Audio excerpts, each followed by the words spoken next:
আসসালামু আলাইকুম বন্ধুরা, আপনারা সবাই ভালো আছেন তো? আমি তো খুবই ভালো আছি। আজকে যে রান্নাটা আমি করব সেটা খুবই একটা কমন রান্না, মুরগির মাংসের লাল লাল ঝোল। এটাতে আজকে আমি শুধুমাত্র বাটা মশলা ইউজ করব, কোনো রকম শুকনো বা গোটা মশলা আজকে ইউজ করব না। তো চলুন দেখে নেওয়া যাক সবার প্রিয় মুরগির লাল ঝোল। তো প্রথমে আমি কড়াই তেল গরম করে নিলাম।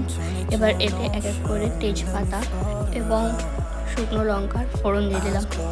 তারপর এতে অ্যাড করলাম পেঁয়াজ কুচি। এবার এতে আমি দিয়ে দিলাম শুকনো লঙ্কা বাটা।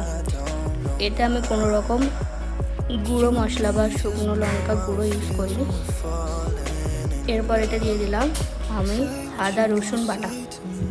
এরপর এটাকে একটু কষাতে দিতে হবে, লাল লাল না হওয়া পর্যন্ত।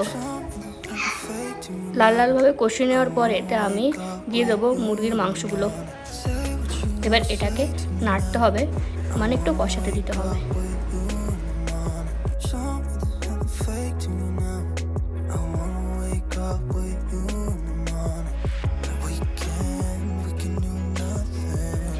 এরপর এতে আমি হলুদ গুঁড়ো এবং স্বাদ মতো নুন দেওয়ার পর কিছু পরিমাণ পানি দিয়ে এটাকে একটু ঢাকনা চাপা দিয়ে রেখে দিতে হবে।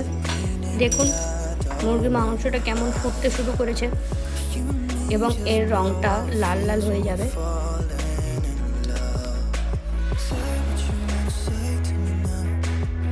আপনারা তো সবাই জানেন আলু ছাড়া বাঙালির মাংস জমে না, তাই আমি আলাদা একটা পাত্রে মাংসের জন্য আলু ভেজে নিচ্ছি। এই আলুতে একটু আপনারা চাইলে হলুদ অ্যাড করতে পারেন আর স্বাদ মতো নুন।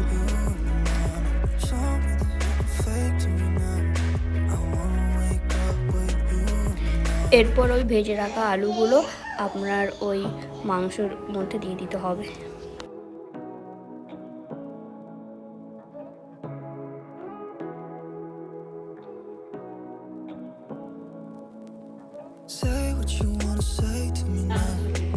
তো এখানে আমি গোটা গরম মশলাগুলোকে বেটে নিয়ে মাংসের মধ্যে দিয়ে দিচ্ছি।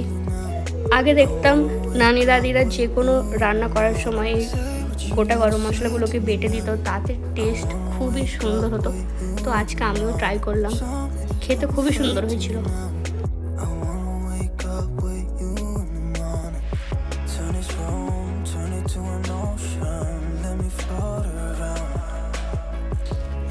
দেখুন আমাদের এখানে মুরগির মাংসের রঙটা কত ভালো এসছে, একদম লাল লাল হয়ে গেছে।